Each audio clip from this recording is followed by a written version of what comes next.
ابني اللي انا همسكه كل ده ما ينفعش ابدا يكون عنده ولا نقطة ضعف واحدة.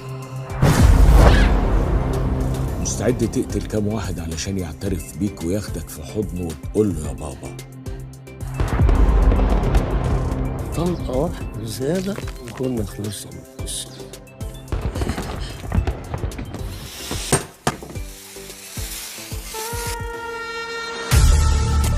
انا عملت كل اللي عملته ده عشان يبقى ليا اسم واسم حقيقي. حمسني من فيلم شماريخ ان انا اشتغل مع عمرو سلامه تاني، يمكن ده تاني تعاون مع بعض من زي النهارده.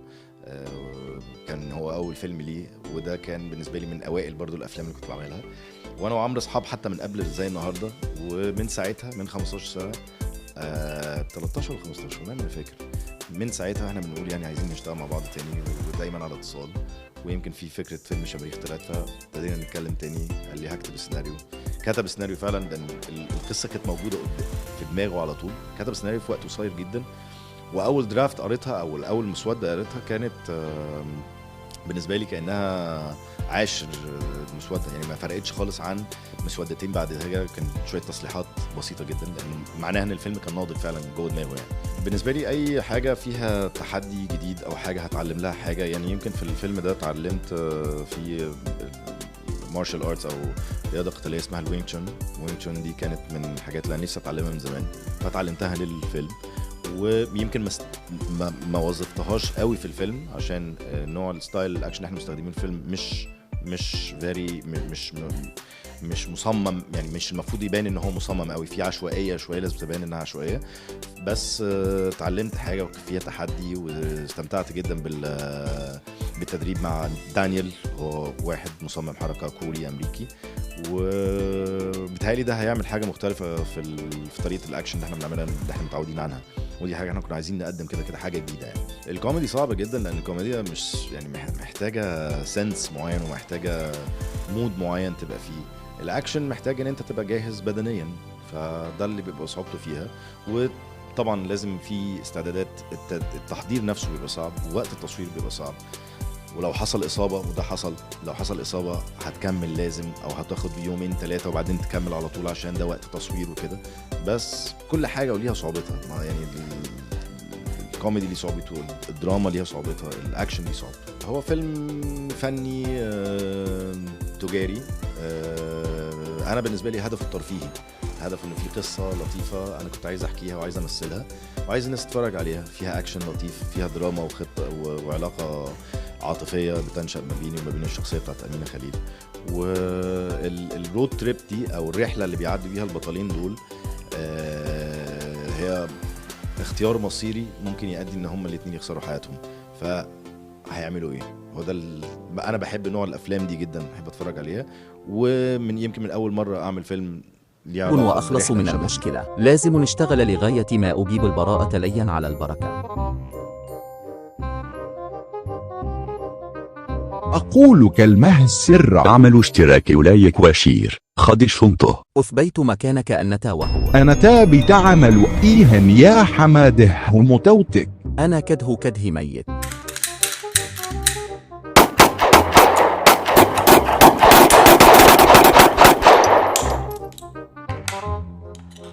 أنت فين يا عفريت؟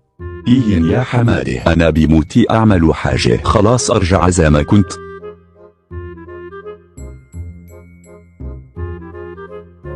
أطلبي إيه يا ليلى؟ أكون أجمل بنت في الكلية. طيب يا ليلى، تكون أجمل بنت في الكلية. مين البنت ده حلوه أوي؟ مش تعرف مين ده؟ مين ده يا عمو؟ ده ليلي. أموت أنا عايز أتعرف عليه. أيوه يا الكلية كلهم هو يموت عليك يا ليلى. ولا في دماغي، أنا من زمان بحبي إحمد، بس خلاص إحمد جاء من هناك هنا. أزيكوا عاملين إيه يا بنات؟ من دمش ممكن أتعرف؟ ده ليلي. إذا بس زي العسل. أزيك يا ليلى زي القمر. شكرا يا إحمد. طيب أنا عامل حفله في البيت عندي، لازم الكل يجا وأنت يا ليلى. كشوف ممكن إجا ولا.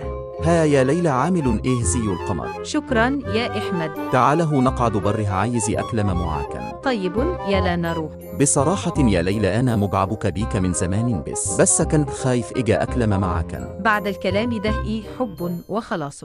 نتجوز بيكي بس في شرط. شرط إيه يا إحمد؟ لازم الأول حاجة هو أنجح في الكلية. طيب وأنا هقف معك لغاية ما تنجح. أنا بموت فيك وبحبك أنا كمان بحبك إلو. مين أنت؟ أنا إلى بموت فيك. وعاوز إيه منن؟ عايز أخلص ونتجوز بسرعة بقا. خلاص كله كم يوم وامتحانات تجي. مستنى اليوم الفرح أكون معاكا. أما إيهن يا عم هتعمل إيهن مع ليلى بعد امتحانات؟ ليلى ده كام يوم لغاية امتحانات وبعد كده هسافر. يا ليلى هات السؤال الأول. طيب هخلص وهديك كل حجه. هات إيه حاجه الورقة عندي فاضي. طب ثواني أكتب عندك. لا هات الورقة وخدن.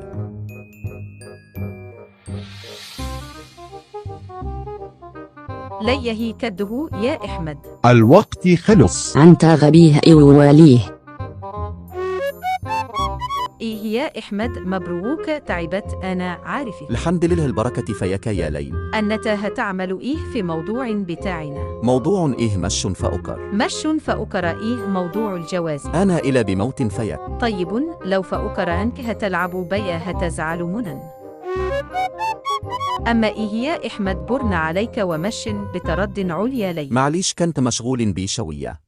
أنا عايزه نقعد ونتكلم في موضوعنا. طيب بكره تعالى البيت هنكلم نقعد براحتنا. لا البيت لا نروح بره. مش تخاف ثم البيت هيكون بيتك بعد كده. ليلي عامله إيه يا حبيبي تشربي إيه؟ لا مش عايزه اشرب حجه. هتعملوا إيه في موضوع؟ هعمل كل خير تعالى معايا تشوف البيت كله. لا مش عايزه أشوف حجه. يا ست تعالى خايفه منتان هزع. طيب يلا. أنا بحبك أو هتبوسة. لا بعد الجواز. لا خلاص هتدوقتي وبعد كده الجواز. ابعد عنا أحسن يا إحمد. لا مش أبعد يلا بقا. طيب خد بقا يا إحمد علشان بتضحك عليا ليهي حرام عليك. أنت فينا يا عم أنت كمان يا عفريت. خلاص يا لي. خلاص عايزه ارجع زي ما كانت في حالي.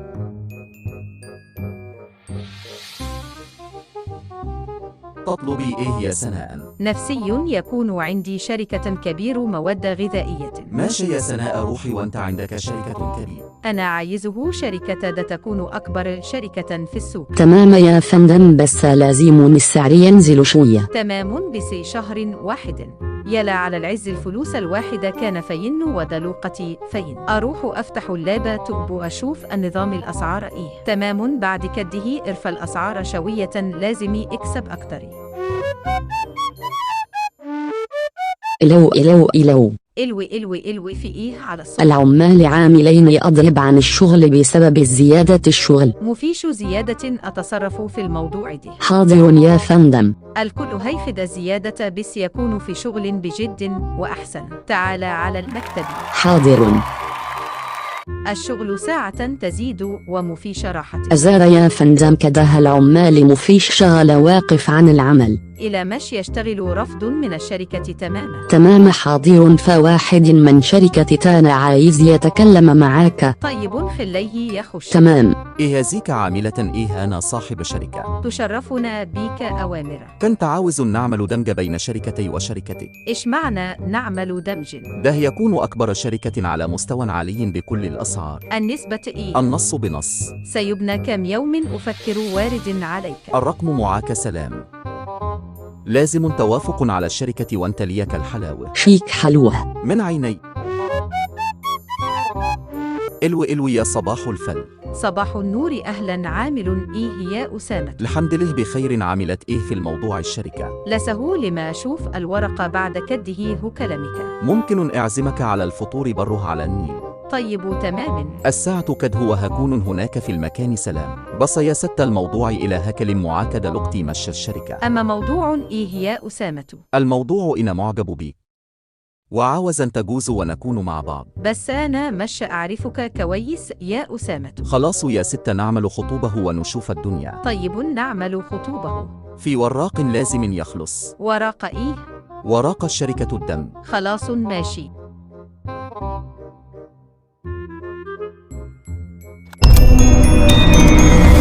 إذا تيحصل الكلام دهانا ماشي هسكت أنا هموتك.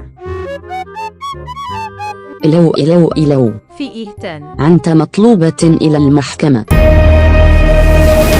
إذا وأنت كنت فين؟ أنت يا فندم الورق كان معك. أنا مشو هتحبس بسبب لازم أروح شركتي وأشوف الأوراق. هو ده الدليل إن أسامة هو حرامي صاحب كل السرقة ده. أنت رايحه فين يا فندم؟ دخله الشركة بتاعته. ده شركة أسامة به صاحب الشركة.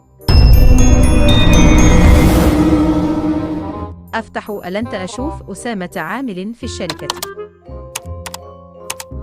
أسامة هيتجوز توجه إلى شغاله عندي في المكتب يلهو. أنا كانت حاسة إن في حاجة لازم يموت أسامة في الفرح أحسن وقت. مبروك يا أسامة وكمان عامل فرحي يلهو وعلي موت بقا يا أخي حرام عليك.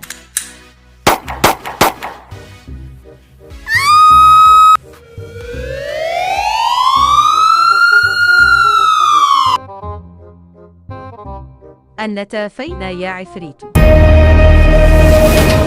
أنا جيت يا سنة. أنا تعبت خلاص عايز ارجع تاني زي ما كنت. طيب يا سنة. الحمده أن ده كان حلم لما أشوف العيال فين.